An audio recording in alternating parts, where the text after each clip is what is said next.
that opposite side, and now I have to do what we call take the position back. Right now, he's controlling that underhook, and he's got me secured and tight. So what I have to do is, number one, get my head into the fight. I want to make sure that I bury my head on the side he's underhooking. That's number one. If I don't have head position, this is really hard to do. Number two, I'm going to take the arm that he's underhooking. Notice how my elbow is extremely high right now. He controls this position. If I get my hand to his elbow and I get my elbow back down to my ribs, I now have control of the overhook. If my elbow's up, he's controlling an underhook. If my elbow's down, I'm controlling with an overhook, okay? So there's a big difference of what's happening from this position. Notice my body hasn't changed. All that changed was my head position and my overhook position. Now, the shot, and what you guys will see when you rewatch those matches, these guys were getting pushed around the mat. So they were getting backed up in this position until they planted their feet, they took the elbow control back. Now when they go for their high crotch, they're going to change to their lead leg, but they don't methodically change their feet and then try and penetrate to a high crotch. When they change their feet, it's instantaneous and it's fast to get under their opponent's hips.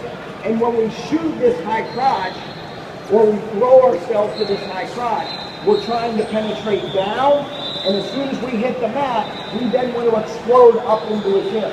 So rather than it's a driving, penetrating high crotch, like we see all the time, and we train all the time, we're changing this to a fast level change, and we get his feet off of the mat. And I'll address why we want his feet off of the mat once we get there.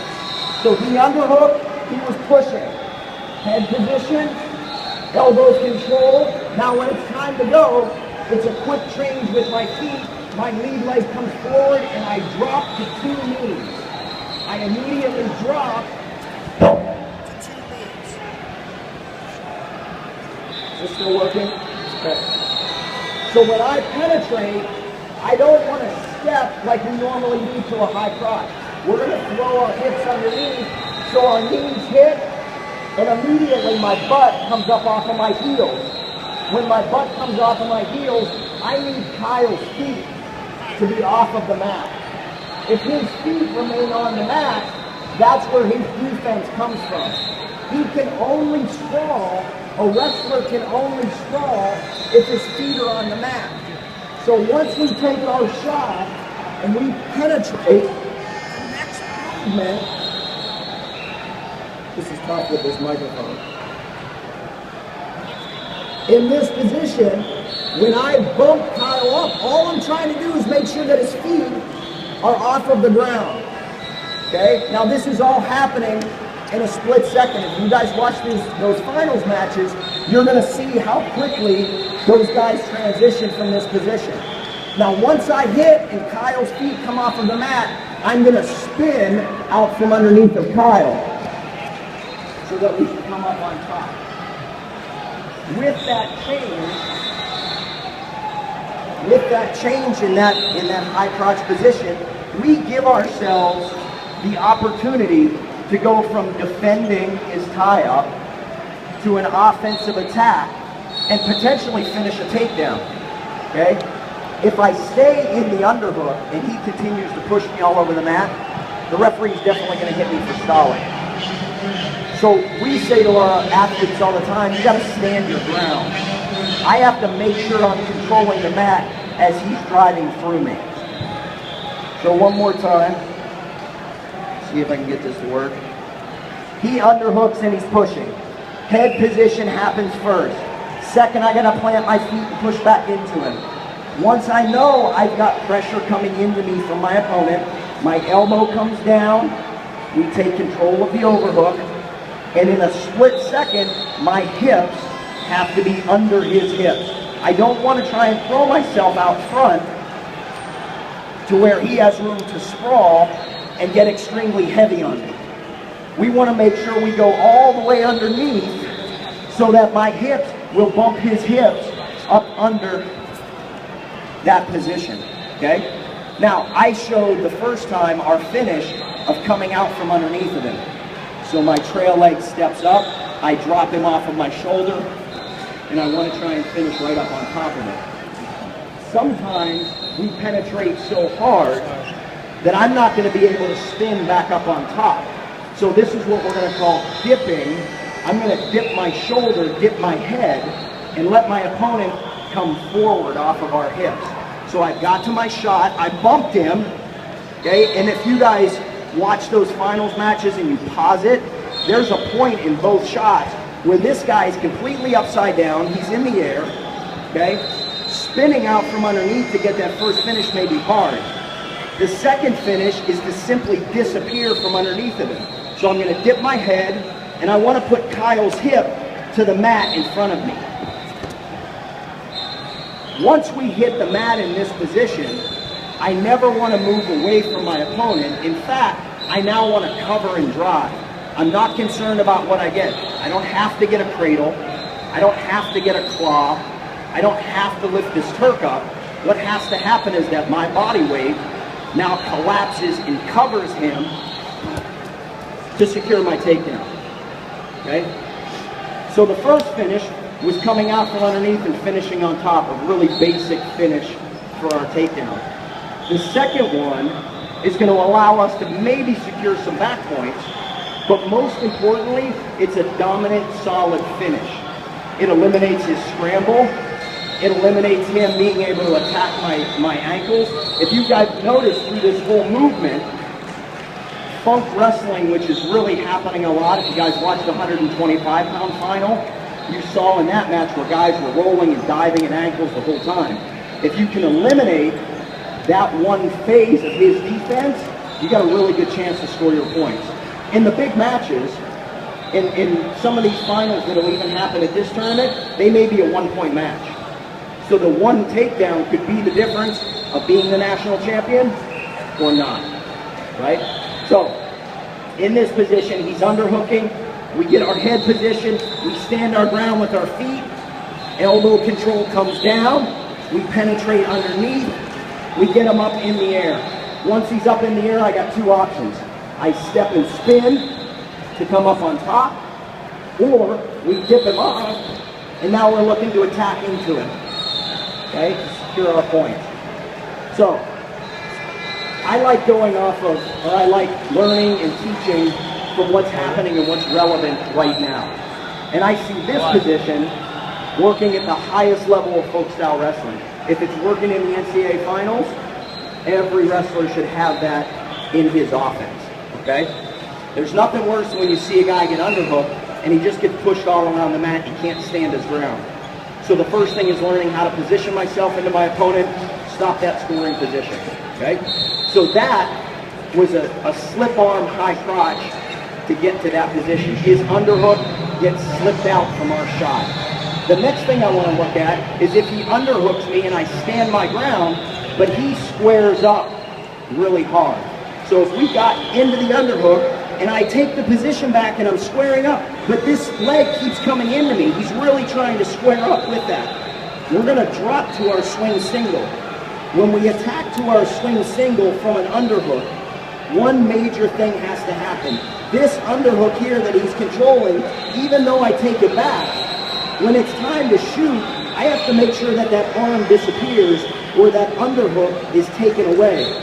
So now everyone here at this tournament probably knows how to hit a swing single.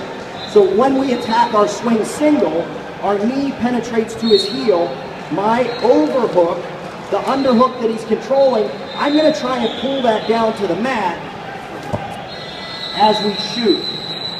If I can release that underhook and get to my swing single, notice where Kyle's weight is. It's now forward. It's no longer on me or into me. Here's the difference that I see, especially if you watch a lot of high school wrestling. A guy gets underhooked, he tries to square it up and then he shoots, and we get stuck in this position. He's keeping the underhook. Now I'm in this battle, I'm in this dogfight to try and get my points. So how do we fix that? His underhook, that's tight and controlling as we're going forward, when we hit our swing single, my elbow just as we did in the last move when we got it down, I need my elbow to get back to my body. So the drill that I'm going to do is every time I shoot, even if I'm by myself and I'm drilling, when I shoot, my elbow has to disappear as we shoot. I want to make sure that that underhook is taken away as we penetrate, okay? That's half the movement. If I get to his leg attack and I'm in good position, I still don't have a takedown, but I'm in very good position to get to my takedown. So, looking at this, the first half is learning how to get to your shot. How do I get to that swing single and be in good position? The finish, what I'll walk through right now, this finish is to make sure that he stays off balance once we've attacked. If I get this properly, I have a good chance to get his foot up onto my hip and now use my whole body into my finish. So he's underhooked, he's driving, I stand my ground, I take the overhook back. As I penetrate, my knee goes to his heel, my elbow pulls out of the underhook.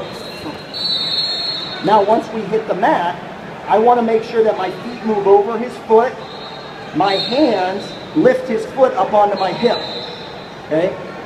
Right now I see a lot of guys in this position get here and they get too anxious for the takedown. They now start trying to go over the knee, and the referee may call this potentially dangerous because I can really hurt his knee by coming over it. If the referee calls potentially dangerous, I did all that work and I didn't get anywhere, okay? So this is important as the offensive wrestler to make sure that we drill this proper every time we go through it in practice. Once I get to my shot and I step over his ankle, I want to continue circling away from the shot. So if my shot was on this side, I want to keep circling this way as I lift that foot up, okay? Now this finish, which is extremely successful in college wrestling and folk style wrestling, is a variation of what you'll see internationally at the Olympic level. This is called shelving his foot. When we shelf his foot, and I now start working to my finish, I don't want to get anxious and jump to Kyle's shoulders, okay? I give him a whizzer, I give him a lot of things to defend with, because he's going to be looking for that last second defense to not give up this takedown. When we circle around and we got this foot shelved, the higher I get his foot, the more pressure goes to his hands and head. The next thing that's going to happen is, I want to imagine doing a double leg right towards his backside. So I never want to rise over his hips. I want to stay behind and below his hips, circle, attack, and drive straight to the mat. Even in folk style, I make sure I get him flat before I start to secure up and move up his body. In freestyle, for some of you guys that wrestle freestyle, this goes perfect to our leg lace position, and we get to another scoring hold, okay? So it transitions very well between folk style and freestyle. Again, this is all defense from underhook. If I stay here, he's probably going to back me around, and the official's going to call me for stalling. So I got to get head position, head inside. I now position my feet so I can fight Kyle back. This wrestler, what Kyle's doing is squaring up really hard on that underhook. That's what we want for this one. But my elbow control must come down before we do that. I take good elbow control from this situation. He's still trying to square up. As he does that, lead knee penetrates to his heel. I make sure my elbow comes to my body in the shot. Once we hit this position, my feet keep moving, my hands lift the foot up. Now all the weight's moving forward, we double up from the backside, now we can start to move up onto his body. Okay? So, two things that after watching the NCAA finals, I think, all right, this is good scoring position that we're seeing from a number of athletes, not the same program, but I'm seeing these sort of things from guys in different programs. If it's working for them at that level, then that's what we need to implement into our wrestling. Okay? Any questions right now? Anyone have any questions? No? All right, I'll keep going. Next thing that I think we should cover, or at least take a look at, is front headlock position.